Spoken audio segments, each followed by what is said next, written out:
தமிழ் சினிமாவில் நடிகராக மட்டுமன்றி கார் ரேஸிலும் தனது ஆர்வத்தை தொடர்ந்து வெளிப்படுத்தி வருபவர்தாங்க தல அஜித்குமார். சர்வதேச அளவிலான மோட்டார் ஸ்போர்ட்ஸ் போட்டிகளில் பங்கேற்று வரும் அவர் தனது சொந்த அணியான அஜித்குமார் ரேசிங் மூலம் கவனம் ஈர்த்து வருகிறார். இப்படி அப்பா கார் ரேஸில் வேகம் காட்டி வரும் நிலையில் அவருடைய மகன் ஆத்விகோ கால்பந்து மைதானத்தில் தன்னுடைய திறமையை காட்டி வராருங்க.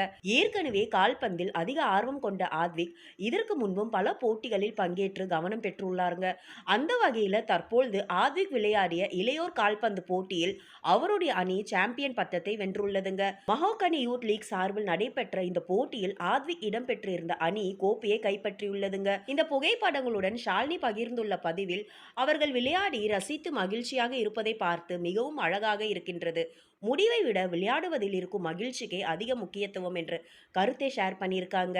மகனின் வெற்றியை கொண்டாடிய அதே நேரத்தில் வெற்றி தோல்வியை விட குழந்தைகள் விளையாட்டை ரசித்து மகிழ்வதே முக்கியம் என்பதையும் ஷாலினி சொல்லியிருக்காங்க. அதிலும் இந்த முறை சாம்பியன் கோப்பையுடன் ஆத்விக் நிற்கும் புகைப்படம் வெளியாகி இருப்பதால் கப் ஜெயிக்கிறதுல அப்பாவையே மிஞ்சிடுவார் போல என்ற அளவுக்கு ரசிகர்கள் ஜாலியாக இருக்கிறாங்க. இதே போல குட்டி தலை பல விருதுகளை வாங்கி குவிக்க நம்ம அனைவரும் வாழ்த்தலாங்க.